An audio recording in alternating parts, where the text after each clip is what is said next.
The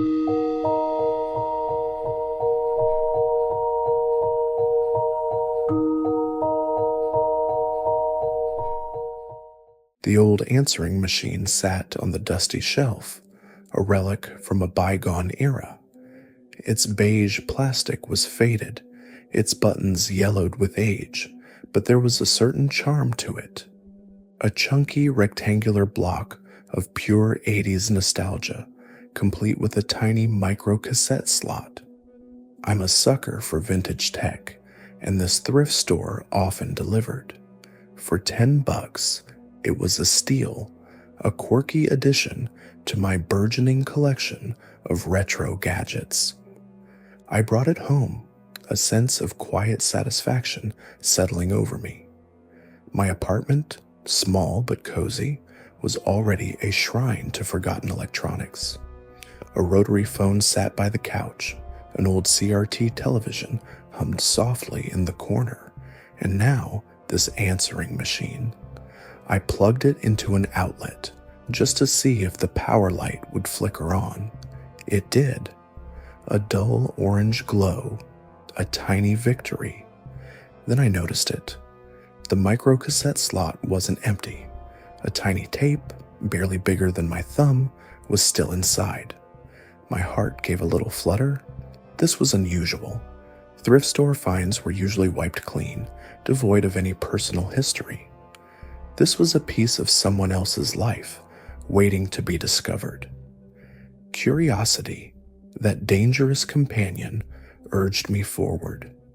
I pressed the play button. The motor whirred, a faint, scratchy sound like distant static.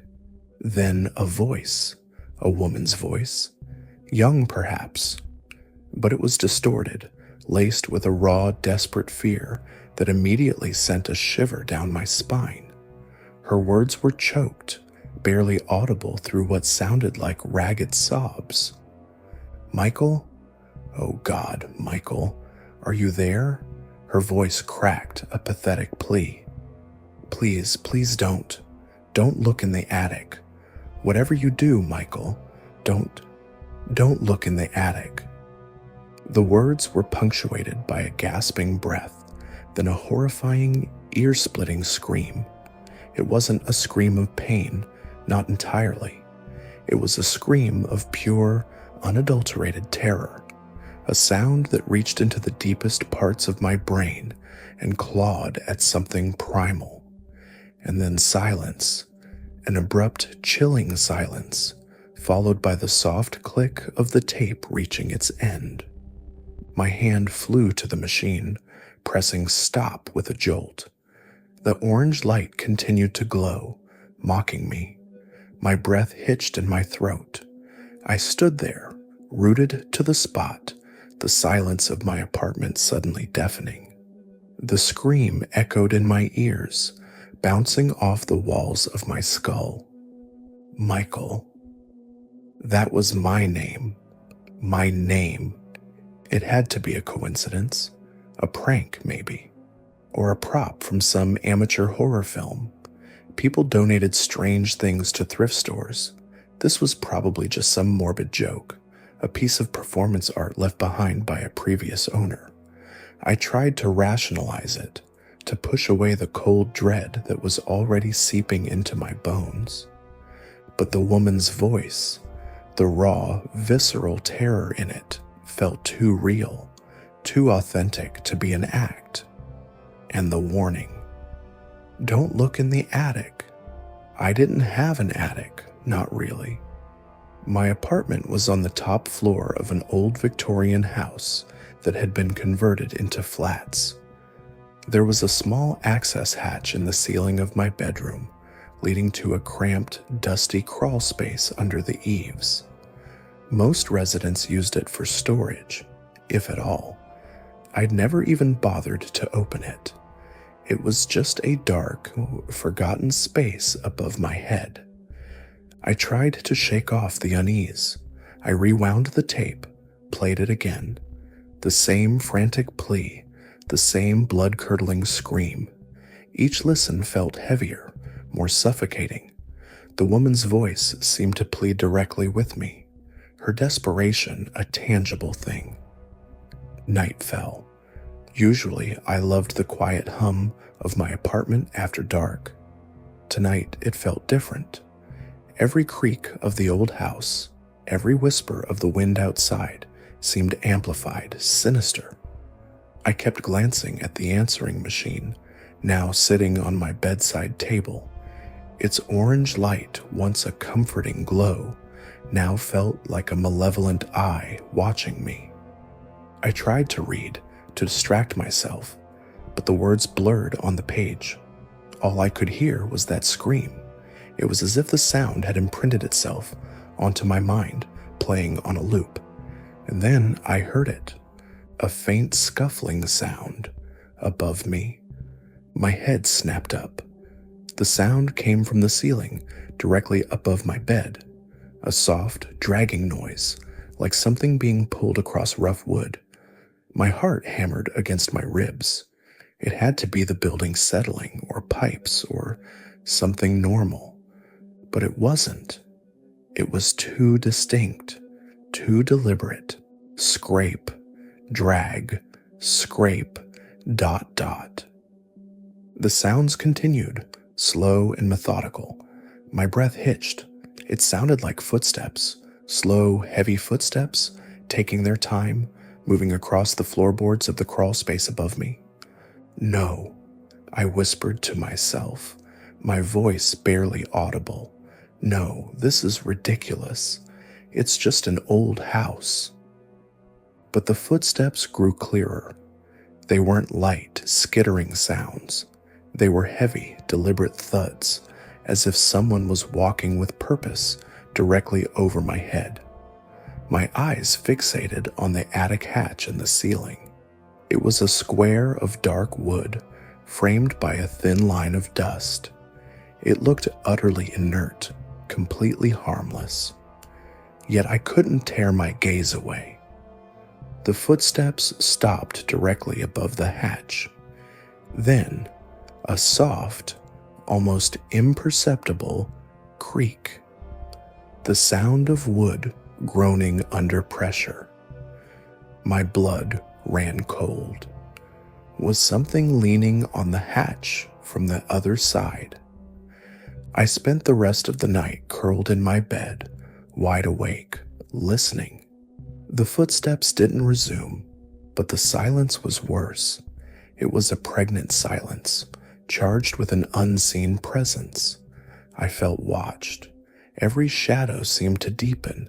Every mundane object in my room seemed to take on a sinister aspect. The answering machine's orange light pulsed faintly, a beacon of dread in the darkness. When morning finally arrived, painting the sky in pale shades of gray, I felt exhausted, but a new kind of resolve had settled in. I needed answers. This wasn't some random coincidence. Not with my name, not with the footsteps. I started with the answering machine. I carefully removed the microcassette, examining it under its bright lamp. It was a generic brand, no identifying marks. I tried to find a model number on the machine itself, hoping to trace its history. Nothing obvious. It was just a plain, unassuming piece of plastic. I spent hours online, searching for similar incidents. Cursed answering machine, vintage tech horror, messages from the dead. I found endless creepypastas, urban legends about haunted objects, but nothing that matched my experience precisely. There were vague mentions of analog horror concepts, where old media formats were used to deliver unsettling, out-of-context messages. But this felt too real, too personal. My search took a darker turn when I stumbled upon a forum dedicated to unexplained phenomena and cursed objects. One thread, buried deep, caught my eye: the whispering box. The poster described finding an old radio that would only play static, but occasionally through the white noise, a faint, desperate whisper would emerge, repeating a single name, the name of the person who bought the radio. The poster claimed the radio then began to emit sounds of distress, muffled screams, distant cries whenever they were alone. The thread ended abruptly, the poster never returning. A knot tightened in my stomach. Was my answering machine something similar? A cursed object, waiting for its next victim, its next Michael? The next night, the footsteps returned, more confident this time. They started from one end of the crawl space and slowly, deliberately, traversed the entire length, stopping directly above my bed. The distinct creak of the hatch followed. It was no longer a question of whether something was up there. Something was, and it was listening, it was waiting. I couldn't sleep. My mind raced, replaying the woman's scream. Don't look in the attic. What had she seen? What was up there that had terrified her so utterly? Was it what was making the footsteps? I tried to convince myself it was a rodent, a squirrel, anything rational, but the rhythm of the footsteps was too steady, too heavy for an animal. It felt sentient, and the way it lingered above the hatch, the knowing creak, it felt like a challenge. I started to feel paranoid in my own home. Every shadow seemed to lengthen. Every sound seemed to hold a hidden meaning. The answering machine, still on my bedside table, became the focal point of my dread. I wanted to smash it, to throw it away, but a strange compulsion held me back. It felt like a tether, connecting me to whatever was above. One afternoon, a strange thing happened. I was in the kitchen, making coffee when I heard it. From my bedroom, a faint, distorted sound. It was the woman's voice, the answering machine. It was playing the message again. But I hadn't pressed play. I rushed into the room. The machine's orange light was on, blinking erratically. The tape was playing, the faint, garbled sounds of the woman's voice struggling through the static. It sounded even more desperate now, as if she was trying to warn me again. Michael, don't look. And then the scream. It wasn't the same scream from the tape. It was fainter, more ethereal, as if it was coming from a great distance. But it was definitely a scream, and it seemed to emanate not just from the machine, but from above, from the attic hatch. I froze, hairs standing on end. My gaze shot to the ceiling. The hatch was still closed, undisturbed, but the air around it felt heavy, charged. A cold draft seemed to emanate from it despite the warm day. The machine clicked off. The orange light went out. It was dead, completely unresponsive. I tried unplugging it and plugging it back in. Nothing. It was a lifeless piece of plastic. But the silence that followed was not empty. It was filled with a new kind of dread. The machine had delivered its message. It had broken. Its purpose served. The footsteps started earlier that night, not just above my bedroom, but moving across the entire length of the crawl space, from one end of the apartment to the other. They were faster now, more agitated, thump, thump, thump, like someone pacing impatiently. I knew with a certainty that chilled me to the bone that whatever was up there wanted me to go into the attic. The woman's warning, "Don't look in the attic," now felt less like a desperate plea and more like a cruel dare. I tried to ignore it. I pulled the blankets over my head, squeezed my eyes shut, but the sounds penetrated everything. I started to hear other things too, faint whispers, like dry leaves rustling just at the edge of my hearing. and a low, guttural growl that seemed to vibrate through the floorboards. I couldn't live like this. The psychological toll was immense, so sleep became impossible. My appetite vanished. I felt constantly on edge, my nerves frayed to breaking point. I was trapped in my own home, haunted by an unseen entity in the space above my head. One night, the sounds escalated to an unbearable crescendo. The pacing became frantic. The growling intensified, a deep, resonant rumble that shook the very foundations of the building. And then, a series of violent thuds, like something heavy being thrown against the ceiling. It sounded like a desperate struggle or a furious tantrum. I knew what it was. It was trying to get out, or it was trying to get me to let it out. The thought of opening that hatch filled me with absolute terror. The woman's scream, the raw fear in her voice, replayed in my mind. She had warned me. She had died, perhaps, because she had looked. But the alternative was living in this constant state of terror, driven mad by the invisible presence above. I couldn't do it. My sanity was unraveling. I had to know. I had to face it. Slowly, deliberately, I pushed myself out of bed. My legs felt like lead. The air in the room was thick, heavy, pressing down on me. The sounds from above intensified, as if sensing my decision. The thudding grew more violent.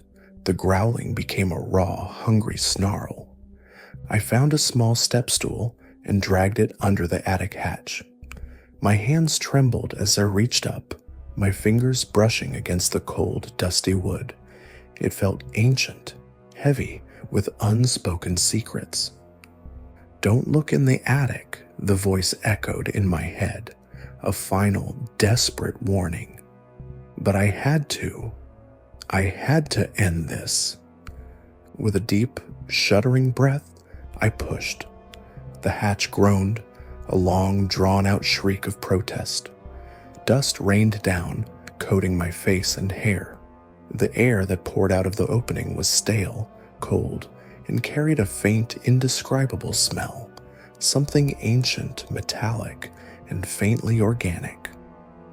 I stood on the stool, my head just below the opening. The darkness inside was absolute, a void that seemed to swallow the dim light from my bedroom. I couldn't see anything, but I could feel it. A palpable presence pressing down on me, radiating an intense, malevolent energy. The thudding stopped. The growling ceased. The silence that followed was even more terrifying than the noise. It was the silence of something waiting, something watching. And then, from the darkness above, a whisper. Dry, raspy, like crumbling paper. It wasn't the woman's voice. It was deeper, older, filled with an ancient malevolence. Michael. It was my name, spoken with a chilling intimacy, as if it had always known me. And then, a sound, not a scream, not a growl. It was a soft, wet, slithering sound, like something heavy and viscous dragging itself across the rough wood floor just inches above my face. It was moving towards the opening, towards me. I didn't wait. My body reacted on instinct. I scrambled off the stool, stumbled backward, heart pounding like a drum against my ribs. I stared up at the black opening, my breath ragged. The slithering sound continued, getting closer, closer. I could feel a cold, unseen presence spilling out of the hatch, enveloping the room. The air grew colder, heavier. My teeth chattered. I didn't see anything, but I felt it. A cold, non-human breath against my skin. A silent, knowing presence that had finally found its target. I don't know what was in that attic. I never looked again. I never will. I nailed the hatch shut the next morning, reinforcing it with every piece of wood and metal I could find. I threw the answering machine in a dumpster miles away, hoping to sever the connection. But the footsteps never truly stopped. They are fainter now, sometimes just a soft creak, a barely perceptible shift in the air pressure above me. But I know they are there, and sometimes late at night, when the house is utterly silent, I hear it. Not the woman's scream, but a low, guttural whisper just at the edge of my hearing, echoing from the sealed space above my head. Michael, it knows I'm here. It's still waiting, and I'm still listening, always listening. Thank you so much for sticking with me to the end. I really hope you enjoyed it. If you liked this video, please hit that like button and don't forget to subscribe for more content like this. Take care, and I'll see you in the next one.